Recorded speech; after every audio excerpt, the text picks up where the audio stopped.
Hi everyone, welcome back to my channel. और आज हम रिव्यू कर रहे हैं थामा मूवी का। और इस फिल्म को लेके मेरी एक्सपेक्टेशंस बहुत हाई नहीं थी, क्योंकि यार देखो, ये यूनिवर्स मुझे बहुत ज़्यादा पसंद है। हॉरर कॉमेडी यूनिवर्स, या फिर जो इसका ऑफिशियल नेम है मैडक हॉरर कॉमेडी यूनिवर्स, ये मुझे पसंद आता है, नो डाउट अबाउट दैट। और वैसे भी मेरे को हॉरर जॉनरा पसंद है, तो अगर कोई हॉरर फिल्म लगती है या कोई भी हॉरर फिल्म बनती है तो मुझे उसको देखना, उसको सपोर्ट करना अच्छा लगता है, ठीक है, उसमें नो डाउट अबाउट दैट। और वैसे भी इंडिया में तो कितनी हॉरर फिल्में बनती है हमें पता ही है, और हिंदी सिनेमा में तो रेयरली हॉरर मूवीज़ बनती है। हालांकि ये ट्रेंड अब थोड़ा सा चेंज हो रहा है, अब यहाँ पे भी जो हॉरर मूवीज़ बन रही है जो कि मुझे बहुत ज़्यादा पसंद आ रहा है। तो ये है कि मैं मैडक हॉरर कॉमेडी यूनिवर्स के लिए एक्साइटेड तो हुई, क्योंकि एक तो ये जो यूनिवर्स है ना, ये इकलौता ऐसा यूनिवर्स है इंडिया में जो एक्चुअल में फील होता है कि हाँ, ये लोग एक प्लानिंग के साथ आए हैं, ये पूरा प्लान आउट इन लोगों ने कर रखा है कि कैसे कैसे फिल्म बनानी है, फिर एक जो एंड गोल है वो भी इन लोग को मालूम है। तभी तो अभी आगे आने वाली कुछ सारी फिल्मों की भी जो लिस्ट हमारे पास है, हमें पहले से ही पता है कि अब इसके बाद ये प्रोजेक्ट आएगा, फिर वो प्रोजेक्ट आएगा। तो ये चीज़ें बहुत अच्छी लगती है कि हाँ, ये अपने में बहुत ज़्यादा सॉर्टेड आउट है। बट अभी क्या हो रहा था कि पिछली कुछ फिल्मों में ना मुझे ऐसा फील हुआ कि जो हॉरर है ना वो बैक सीट पे चला गया है, और जो फ्रंट पे है ना वो कॉमेडी आ गई, और कॉमेडी बहुत ज़्यादा हो रही थी। तो वो मुझे थोड़ी सी जो है डिसअपॉइंटिंग लग रही थी कि थोड़ा सा इन लोग को जो है थोड़ा सा कंट्रोल करना चाहिए, कॉमेडी पे थोड़ा सा सेटबैक लेना चाहिए, और फिर हॉरर को भी थोड़ा ग्लोरीफाई करना चाहिए, हॉरर को भी थोड़ा आगे बढ़ाना चाहिए, तो और ज़्यादा मज़ा आएगा इन फिल्मों को देखने में। क्योंकि हॉरर कॉमेडी में ना हॉरर भी होना चाहिए और कॉमेडी भी होनी चाहिए। और ऊपर से ये जिस तरीके से थामा की मार्केटिंग कर रहे थे वो तो मुझे समझ में ही नहीं आया कि ये क्या सीन है। मतलब आपकी एक हॉरर कॉमेडी फिल्म आ रही है और उसको आप मार्केट सिर्फ और सिर्फ आइटम सॉन्ग्स के थ्रू कर रहे हो। मतलब आप कौन सी ऑडियंस को थिएटर में लाना चाहते हो या किस तरीके से प्रमोट कर रहे हो, ये क्या मार्केटिंग स्ट्रेटेजी है, ये मुझे बिल्कुल समझ में नहीं आ रही थी। और मुझे ऐसा लग रहा था कि शायद इन लोग के पास कुछ मटेरियल ही नहीं है, कुछ मीट ही नहीं है, कुछ स्टोरी ही नहीं है, तभी ये लोग इस तरीके की चीप मार्केटिंग का यूज कर रहे हैं। और जब मैंने ये फिल्म देखी ना, मेरे दिमाग में एक ही थॉट आया कि जो मार्केटिंग वाले हैं ना, इनको फायर करो यार, अपनी मार्केटिंग टीम चेंज करो, क्योंकि फिल्म तो तुमने बहुत अच्छी बनाई है, फिर इसको इतने अजीब तरीके से क्यों मार्केट कर रहे थे। क्योंकि फिल्म बहुत अच्छी है, बहुत शानदार है, बहुत एपिक है, और हर लेवल पे बढ़िया है, ठीक है, स्टोरी अच्छी है, सब चीज़ अच्छी है, story, performances, acting, CGI, VFX, सब चीज़ बढ़िया है यार। और वहीं जो इसके ट्रेलर थे वो कुछ और ही दिखा रहे थे, मतलब वो जो आइटम सॉन्ग्स वगैरह जो इन लोगों ने डाले थे वो कुछ और ही फील हो रहे थे। और मुझे ऐसा लग रहा था कि पता नहीं यार, एक मूवी में 3-3 आइटम सॉन्ग कैसे लगेंगे, मतलब ये लोग कैसे रखेंगे, क्या करेंगे, इतने सारे गाने होने नहीं चाहिए मूवीज़ में। और मुझे तो मूवीज़ में गाने अच्छे ही नहीं लगते, तो मेरे को वो भी था।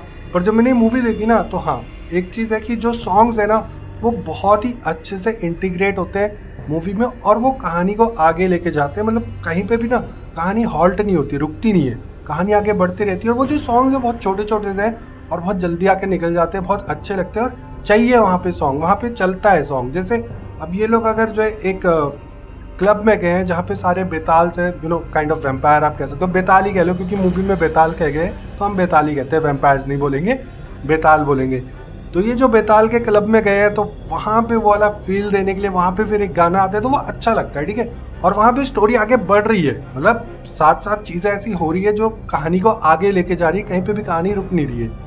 वो चीज़ बहुत अच्छी थी। तो आइटम सॉन्ग्स को बहुत अच्छे से इन लोगों ने इनकॉर्पोरेट किया है स्टोरी में, जो कि मुझे बहुत ज़्यादा पसंद आया। अब स्टोरी की बात करें तो इसमें हमें बेताल का ओरिजिन दिखाया है, ठीक है, कि वो बेताल की जो इन लोगों ने कहानी दिखाई है कि वो किस तरीके से इस दुनिया में आए, मतलब, और उसका जो इन लोगों ने कल्चरल रेफरेंस दिया है, जिस तरीके से चीज़ों को फिट बैठाया है ना, वो मुझे बहुत बढ़िया लगा। वो जो रक्त बीज वाली स्टोरी इन्होंने इस कहानी में इनकॉर्पोरेट करी है, और काली माता ने जो है बेताल बनाए रक्त बीज को जो है खून पीने के लिए, वो जो सब चीज़ें डाली है वो बहुत अच्छी लग रही थी, बहुत बढ़िया लग रही थी, उसको देखने में बहुत अच्छी फीलिंग आ रही थी। तो मुझे ये अच्छा लगा कि इन लोगों ने जो बेताल का ओरिजिन दिखाया है वो अच्छा लगा, ठीक है, कि बेताल एक्चुअल में बने कैसे। और उसके बाद जो आयुष्मान खुराना की जो ओरिजिन स्टोरी की, वो बेताल कैसे बनता है, तो वो भी मुझे बहुत अच्छा लगा। हालांकि जिन लोगों ने वैम्पायर मूवीज़ देखी है और जो बहुत सारी मूवीज़ देख के बैठे हैं, उनको एक आइडिया रहेगा कि हाँ, स्टोरी वहाँ पे थोड़ी सी प्रेडिक्टेबल लगती है, बट जिस तरीके से वो दिखाया है ना वो बहुत अच्छा है। और ये एक वैम्पायर ट्रोप है जो आपको पूरे जॉनरा में देखने को मिलेगा, ठीक है ना। जो हीरो हीरोइन है उसमें से एक जो वैम्पायर होगा और एक ह्यूमन होगा, तो यहाँ पे भी एक बेताल है और एक ह्यूमन है, ठीक है। तो ऑफकोर्स कुछ ऐसा होगा कि उन दोनों के स्पार्क्स एक दूसरे से टकराएंगे, उन दोनों के बीच में प्यार होगा और फिर जो दूसरा कैरेक्टर है, मतलब उन दोनों में से एक कैरेक्टर किसी ऐसी सिचुएशन में पड़ जाएगा जिसकी वजह से वो बिल्कुल मरने वाला है और उसकी जान बचाने के लिए वो बेताल दूसरे को भी बेताल बनाएगा ताकि वो बच जाए, ठीक है। पर बच तो जाएगा, वो बेताल बन जाएगा और फिर हमेशा के लिए अमर हो जाएगा। तो बेसिकली वो जिंदा नहीं है बट फिर भी जिंदा है। तो ये जो ट्रोप रहता है ये सारे वेम्पायर स्टोरीज में रहता है, तो वो यहाँ पे भी होना था। बट देखना ये था कि वो इस चीज़ को कैसे अपनी स्टोरी में लेके आते हैं और कितना अच्छा लगता है, कितना फ्रेश लगता है, कितना यूनिक लगता है। तो सारी चीज़ें यहाँ पे बहुत ज़्यादा फ्रेश है, यूनिक है और वो बहुत बढ़िया से फ्लो होता है। मतलब कहीं पे भी ऐसा फील नहीं होता है कि यार ये अच्छा नहीं लग रहा है, सब चीज़ बहुत फ्लो में चलती है। तो वो मुझे बहुत ज़्यादा पसंद आई। वैसे इस तरह की मूवीज़ में ना एक सीन हो जाता है कि जो विलन होता है ना वो उतना पावरफुल नहीं होता, और होता क्या है कि जब तक विलन पावरफुल नहीं होगा ना तब तक आपका हीरो भी पावरफुल नहीं लगेगा। बट यहाँ पे जो विलन है ना उसको काफ़ी पावरफुल दिखा है, काफ़ी खतरनाक दिखा है, और वो एक पॉइंट पे हीरो को ख़त्म ही कर देता है। वो तो फिर कुछ ऐसा होता है कि हीरो के पास एक्स्ट्रा पावर आ जाती है तब वो विलन से लड़ पाता है, नहीं तो वो विलन से लड़ ही ना पाता, मतलब बेताल बनने के बाद भी। तो जो विलन है ना उसको बहुत पावरफुल दिखाया है, तो वो मुझे अच्छा लगा। और इन लोगों ने विलन की स्टोरी को ऐसे ख़त्म नहीं कर दिया कि यहाँ नहीं, ऐसा नहीं हुआ कि यहाँ पे मूवी ख़त्म और फिर विलन भी ख़त्म, अब नई स्टोरी आएगी अगली फिल्म में, ऐसा नहीं चलेगा। बल्कि इन्होंने कुछ ऐसी चीज़ें रखी है जिसकी वजह से ना हाँ ये फील होता है कि ये एक ही यूनिवर्स का हिस्सा है और ये आगे जाके ना ये सब मिलने वाले हैं। मतलब ऐसा हो सकता है कि एक तरफ सारे हीरोज होंगे और एक तरफ सारे विलन्स होंगे, तो ये उस तरफ जा रहे हैं, तो वो मुझे बहुत अच्छा लग रहा है। और एक चीज़ मुझे और अच्छी लगी कि जो मूवी का टाइटल है थामा, ठीक है, वो उसका मतलब क्या है, ठीक है, और वो कितना इम्पोर्टेंट है वो मतलब, और क्यों ये इस मूवी का टाइटल थामा है, ये चीज़ मुझे बहुत अच्छी लगेगी। ये सारी चीज़ इस मूवी में समझाई गई है। वरना ऐसा होता है ना ज़्यादातर फिल्मों के टाइटल बस ऐसे ही होते हैं टाइटल होने के लिए, बट यहाँ पे थामा का एक पर्टिकुलर मीनिंग है, तो वो चीज़ बताई गई है, वो मुझे अच्छा लगा। और क्योंकि एक हॉरर कॉमेडी यूनिवर्स का हिस्सा है तो इसमें हॉरर भी है, इसमें कॉमेडी भी है। तो चलो पहले कॉमेडी की बात कर लेते हैं। कॉमेडी देखो इसमें जितनी है उतनी अच्छी है, बहुत ज़्यादा कॉमेडी नहीं है, बहुत थोड़ा सा इन लोगों ने टाइट रखा है, थोड़ा रखा है कि हाँ बिल्कुल बहुत ज़्यादा नहीं फैलना है, इतनी ज़्यादा कॉमेडी नहीं कर देनी है कि मूवी हॉरर ही फील ना हो। तो यहाँ पे जो है कॉमेडी और हॉरर का मिक्स बहुत अच्छा है। तो यहाँ पे मोस्टली परेश रावल कॉमेडी करते हैं और उनके साथ आयुष्मान खुराना की भी थोड़ी बहुत कॉमेडी वाली लाइन्स है, और वो दोनों काफ़ी अच्छे लग रहे थे। परेश रावल का परफॉर्मेंस हमेशा बढ़िया ही रहता है कॉमिक रोल्स में, और यहाँ पे भी उनका अच्छा है। आयुष्मान खुराना की भी जो है कॉमेडी टाइमिंग जो है काफ़ी सही है, तो वो यहाँ पे फील हो रही थी। उनके वन लाइनर्स काफ़ी अच्छे लग रहे थे, तो वो देखने में मजा आ रहा था, इंजॉय में कर रहा था कॉमेडी को यहाँ पे। अब बात हॉरर की करें तो जैसा मैंने आपको बोला है कि यार इस यूनिवर्स में ना धीरे धीरे ऐसा लग रहा था कि हॉरर बैक सीट पे चला गया है, तो यहाँ पे मुझे एक्चुअली फील हुआ कि नहीं ऐसा नहीं है, इस बार हॉरर फ्रंट सीट पे। जैसे फॉर एग्जाम्पल जैसे हमने मुंजिया में देखा था, मुंजिया में क्या हुआ था कि ज्यादातर वो पूरी मूवी दिन में शूट है, और स्त्री भी ऐसा लगता है जैसे दिन दिन में चल रही है, स्त्री 2 भी जो देखी थी, तो कहीं ना कहीं ऐसा फील होने लगा था कि मतलब यार मूवी बहुत ही ज्यादा ब्राइट होती जा रही है। और हॉरर कॉमेडी में ना थोड़ी डार्कनेस होनी चाहिए, विजुअली भी, स्टोरी वाइज तो डार्क होनी चाहिए बट विजुअली भी थोड़ी डार्क होनी चाहिए। तो यहाँ पे ना बहुत सारे रात के सीन्स है। एक तो यार बेताल की कहानी है, ठीक है, वेम्पायर्स वाली स्टोरी है, तो रात तो होनी जरूरी है क्योंकि वो दिन में तो वैसे ही नहीं घूमते, तो उस वजह से भी। और ओवरऑल जो पूरा लुक है वो जिस तरीके से दिया है, तो हॉरर वाली वाइब बहुत बढ़िया थी। इस मूवी का जो ओपनिंग सीक्वेंस है वो मुझे बहुत अच्छा लगा। वहाँ पे जो है हमें सिकंदर का स्टोरी दिखाया गया है, अलेक्जेंडर द ग्रेट का, तो वहाँ पे जो है बेताल आते हैं और उन पर अटैक करते हैं, तो वो चीज़ें दिखाई है, वो मुझे बहुत अच्छी लगी। और उसमें ना सबसे अच्छी बात ये है कि वो जो एस्पेक्ट रेशियो है ना वो दूसरा एस्पेक्ट रेशियो है, और बाकी पूरी मूवी जो अलग एस्पेक्ट रेशियो में है। अब यहाँ पे नहीं, ये लोग एक चीज़ कर सकते थे कि एस्पेक्ट रेशियो ऐसे चेंज होते हुए दिखाते ना तो बहुत बढ़िया लगता, बट यहाँ पे क्या है एकदम से एस्पेक्ट रेशियो चेंज होता है, मतलब वो स्मूथनेस नहीं फील होती, तो थोड़ा सा ऐसे बार्स को हटते हुए और बार्स को आते हुए दिखाते ना तो बहुत बढ़िया लगता। तो इतना एडिटिंग में कर सकते थे, बट आई डोंट थिंक कि उन्होंने क्यों नहीं किया, मुझे समझ नहीं आ रहा, but still it was good and very good. तो वो वाला जो एस्पेक्ट रेशियो चेंज है ना वो कई दफ़ा होता है, जब भी हम बैक स्टोरी में जाते हैं, जब भी हम पुराने टाइम में जाते हैं तो वो चेंज हो जाता है, तो वो बहुत अच्छा लगता है। तो वही है कि इस मूवी में ना काफ़ी सारे हॉरर एलिमेंट्स हैं। एक दो सीन्स में यार जब रश्मिका एकदम से बेताल बनती है ना तो थोड़ा सा घबराहट भी हो जाती है, मतलब थोड़ा सा ना जंप स्केयर टाइप फील होता है, तो वो चीज़ें भी है। तो बहुत अच्छे से जो है इसमें हॉरर एलिमेंट्स को डाला गया है। एक जो है वो पूरा बेताल का पार्टी क्लब वाला जो सीन है वो देखते हुए मुझे लग रहा था यार ये बिल्कुल वैसे ही लग रहा है जैसे ब्लेड का सीक्वेंस था, पार्टी सीक्वेंस, बस थोड़ा खून खराबा होने की दे रही थी, बट यहाँ पे वो खून खराबे की तरफ गए नहीं, अगर वो होता तो बहुत ही यूनिक लगा था। एक वक्त पे जब वहाँ पे जो है आयुष्मान खुराना ऐसे उठता है ना, जब वो बेहोशी से जागता और सारे के सारे बेतालू से घेर के खड़े हुए होते चारों तरफ से, उस समय मुझे लगा था कि यहाँ पे खतरनाक वाला एक्शन सीक्वेंस आएगा, बट स्टोरी वहाँ पे कुछ और डायरेक्शन ले लेती है, वो वाला डायरेक्शन नहीं लेती। तो मैं चाह रहा था कि वहाँ पे एक बढ़िया सा एक्शन सीन देखने को मिलता ना तो बहुत मजा आता है, तो वहाँ पे नहीं मिला। बट उसके अलावा बहुत जगह एक्शन सीन्स और बहुत अच्छे। तो अब हम अगर विजुअल्स की बात करें तो मुझे विजुअली ये फिल्म बहुत ज्यादा पसंद आई। ठीक है, कलर पैलेट बहुत अच्छा है, कलर ग्रेडिंग बहुत अच्छी है, और जिस तरीके से वैम्पायर्स की जंप वगैरह दिखाई है वो बहुत अच्छी लग रही थी। ठीक है, मतलब फील आ रहा था। एक सीन है जिसमें दिल्ली का सीन है जहाँ पे एक कैमियो वाला सीक्वेंस है, उस कैमियो में जो आयुष्मान खुराना की जो स्पीड दिखाई है दौड़ते हुए वो बहुत अच्छी लग रही थी। वो पूरा जो फाइट सीक्वेंस है वो बहुत ही शानदार है। ठीक है, बहुत बढ़िया लगता है। तो वही है कि विजुअली ये फिल्म बहुत अच्छी है। स्टार्टिंग में वो जो बेयर वाला सीक्वेंस है जहाँ पे वो आयुष्मान खुराना पे अटैक करता है, ट्रेलर में भी था ये सीक्वेंस, तो वहाँ पे पता है मैंने जब ये ट्रेलर देखा था ना, मुझे लगा था कि यार ये लोग लियोनार्डो डिकैप्रियो की द रेवेनेंट का वो जो पूरा आइकॉनिक सीन है बेयर वाला, उसका मतलब ये लोग कॉपी कर देंगे तो फिर इतना मज़ा नहीं आएगा। बट यहाँ पे जब ये मूवी देखी ना तो ये स्टार्टिंग में आता है सीन, और वो बहुत बढ़िया सीन है। ठीक है, और वो बिल्कुल भी ऐसा नहीं है कि कॉपी वाला नहीं कह सकते, आप उसे काइंड ऑफ इंस्पिरेशन कह सकते हो। ठीक है, मुझे डर था कि क्योंकि ये हॉरर कॉमेडी और कॉमेडी की तरफ ये लोग ज़्यादा जा रहे थे ना, मतलब पहले की फिल्मों में, तो मुझे लगा था कि ये वो वाला सीन नहीं है, बहुत फनी सा बनाने की कोशिश करेंगे। नहीं, वो सीन बिल्कुल भी फनी नहीं है। उस सीन को तो बहुत इंटेंस रखा है बेयर वाले सीन को, और वो मुझे बहुत अच्छा लगा। तो वही है कि विजुअल्स बहुत अच्छे हैं, और वो जो बेताल की जो पूरी दुनिया दिखाई है, वहाँ पे जो मूर्तियाँ वगैरह हैं, वो जो पूरा सेटअप है, ठीक है, वो बहुत अच्छा लग रहा था। जितना भी VFX CGI जो भी इन लोगों ने यूज़ किया है ना, वो बहुत बढ़िया तरीके से बहुत अच्छे से यूज़ किया है। और कई दफ़ा तो ऐसा लग रहा था कि कुछ चीज़ें रियलिस्टिक लग रही थी और कुछ चीज़ें लग रहा था कि हाँ यहाँ पे जो है प्रैक्टिकल इफेक्ट और VFX का दोनों मिक्सचर इन लोगों ने किया है, तो वो मुझे बढ़िया लगा। तो विजुअली फिल्म बहुत अच्छी है, एक्शन सीक्वेंसेस बहुत अच्छे हैं, बहुत अच्छे से फाइट दिखाई है। और वैम्पायर्स की फाइट में, मतलब बेताल की फाइट में आपको स्पीड होना बहुत ज़रूरी है ना, तो वो स्पीड फील होती है जब ये लोग फाइट करते हैं, तो स्पीड फील होती है, तो वो बहुत अच्छा लगा। उसके अलावा यार देखो, इस मूवी में जो कैमियो है, जो यूँ कह सकते हो कि ये जो यूनिवर्स है ना, horror comedy universe, Maddock horror comedy universe, ये फील होता है कि हाँ थामा इस यूनिवर्स का हिस्सा है, एक बहुत ही इंपॉर्टेंट पार्ट है। और मतलब ऐसा फील नहीं होता कि मतलब कैमियो सिर्फ कैमियो कहने के लिए। यहाँ पे क्या फील होता है कि ये एक्चुअली अच्छा सेम यूनिवर्स में सब चीज़ें, तो सब चीज़ें एक दूसरे से टकरा रही है, एक दूसरे से मिल रही है, तो वो ऑर्गेनिक लगती है, बहुत ही बढ़िया फील देती है। ऐसा नहीं है कि बस सिर्फ पोस्ट क्रेडिट में एक सीन आ जाएगा और फिर बात खत्म हो जाएगी, नहीं, वो चीज़ नहीं है।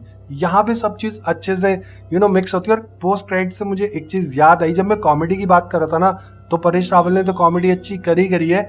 यहाँ पे ना कॉमेडी की राइटिंग भी काफ़ी अच्छी है। ठीक है, कई जगह तो बहुत ही मेटा जोक्स मारे, स्पेशली अपने खुद पे ही मैडक हॉरर कॉमेडी यूनिवर्स के पोस्ट क्रेडिट सीन पे भी जो है इन लोगों ने टिप्पणी करी है, वो मुझे बहुत अच्छा लगा कि ये लोग अपना खुद का मजाक उड़ाने को तैयार है, जो चीज़ दिखाता है कि ये लोग कितने सिक्योर हैं अपने उसको लेके कि हाँ भाई हम अच्छा काम कर रहे हैं, लोगों को पसंद आ रहा है, सब बढ़िया है, तो खुद का भी मजाक उड़ा लेते, उन्हें दिक्कत नहीं होती है।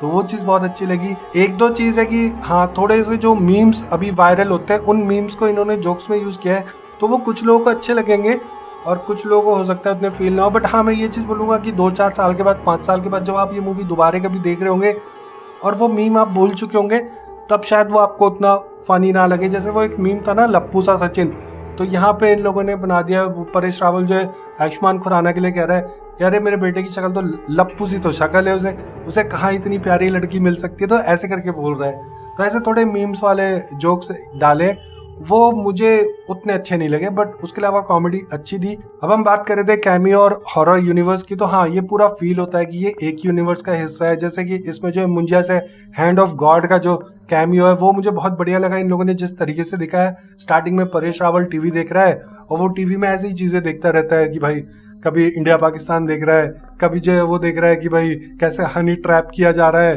बेसिकली न्यूज में जो आता है वही इन लोगों ने दिखाया है। और फिर साथ में वो भी देख रहा है कि हाँ हैंड ऑफ गॉड वाला जो एक्ट हमने मुंजिया में देखा था ना, वो अपने वहाँ पे पूरे उसमें जो वो करता है हालेलुया हालेलुया, तो वो जो हो रहा था वही एग्जैक्ट वही सीक्वेंस वहाँ पे लाइव हो रहा था, और यहाँ पे जो है परेश रावल टीवी में बैठ के वो देख रहा है, इतना ही फर्क है। ठीक है, और उसके बाद फिर हैंड ऑफ गॉड के पास परेश रावल अपनी प्रॉब्लम लेके जाता है, तो वो अच्छा लगता है, वो जो कैमियो है ना वो काफी फिट बैठता है। तो ऐसा नहीं है कि बस वो टीवी वाला सीन निकाल दिया, नहीं, वो दो जगह है और बहुत अच्छे से उसको डाला गया है। तो देखो, जैसा कि मैंने बताया कि ये जो फिल्म है ना, ये एक्चुअली फील होती है कि हाँ, ये एक यूनिवर्स का हिस्सा है और सब चीजें एक दूसरे से मिलती जुलती रहती है। तो बहुत अच्छा लगता है और सब कुछ ऐसा लगता है कि बहुत ही अच्छे से इंटीग्रेट की गई है। ऐसा नहीं है कि बस अचानक से डाल दिया गया है।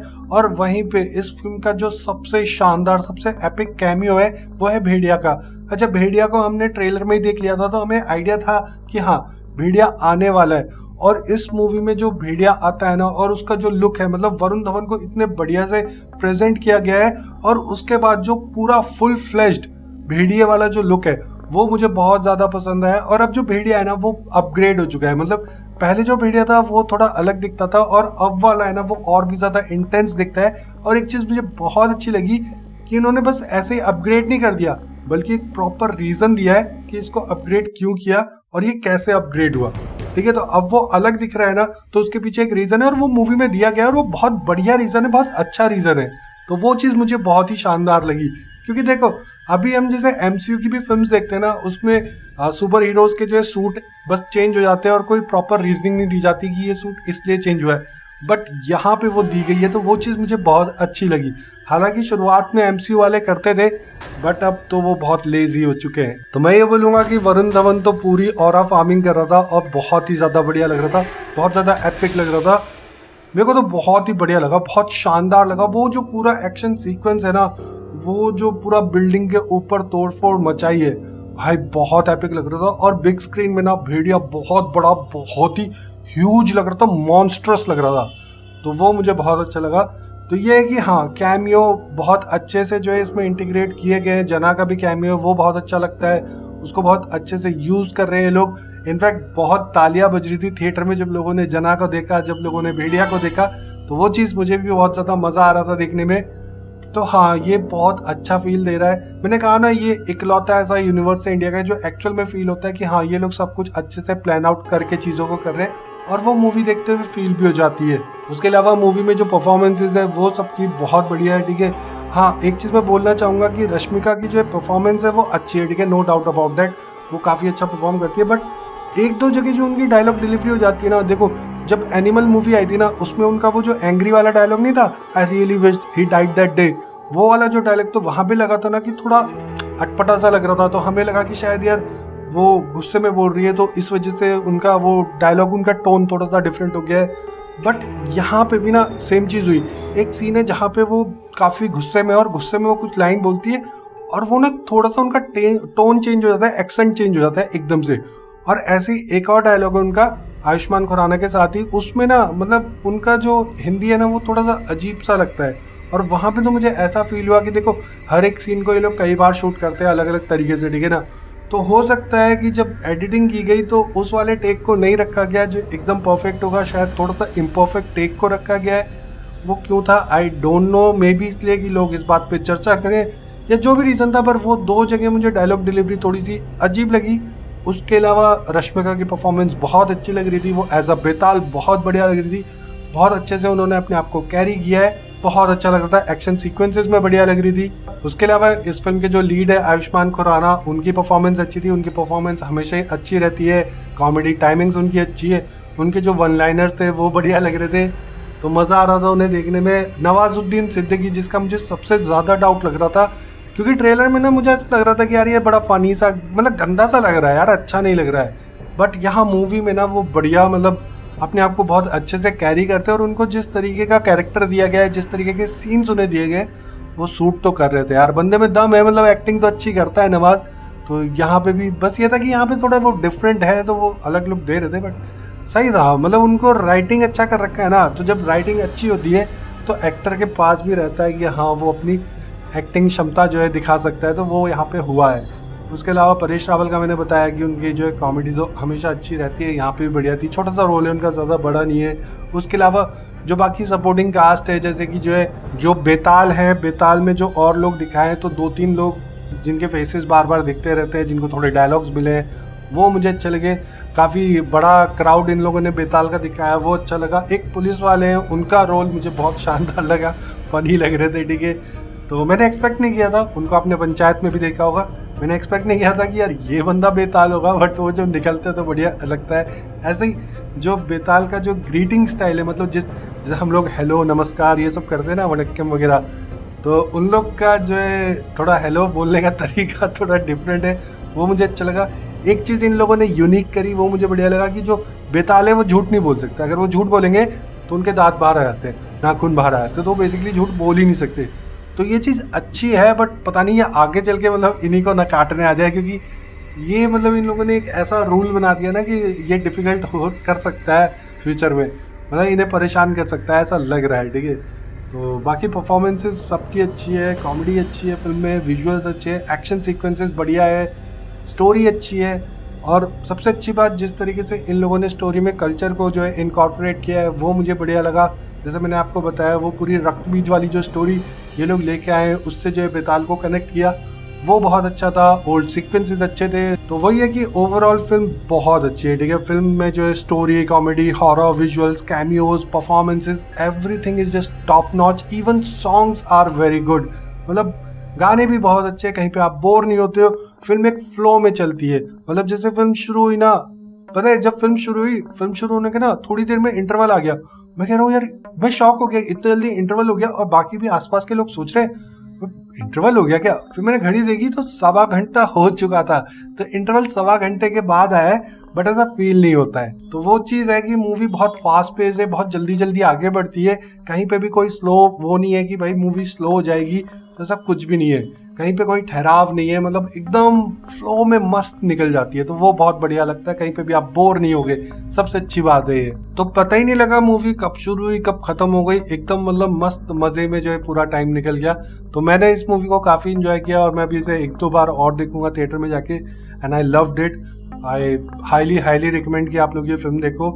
और हालांकि आज उतनी भीड़ नहीं थी हमारे यहाँ पे, क्योंकि देखो यार दिवाली थी कल, तो दिवाली के अगले दिन सुबह सुबह तो बहुत कम लोग ही पहुंचेंगे थिएटर, तो अभी कम थे may be. And I hope कि वर्ड ऑफ माउथ से जो है अब ज़्यादा से ज़्यादा लोग इस मूवी को देखने जाएंगे, जो कि मैं चाहता भी हूँ, क्योंकि यार ये बढ़िया था। ठीक है, ऐसी फिल्में बनती रहनी चाहिए, मज़ा आएगा देखने में। So that was the video guys, I hope कि आपको पसंद आएगा। वीडियो पसंद आई है तो वीडियो को लाइक करें। ऐसी और भी वीडियोस देखने के लिए आप हमारे चैनल को सब्सक्राइब कर दीजिए। अब मैं मिलूंगा आपसे अगले वीडियो में, तब तक के लिए मेक सम नॉइज।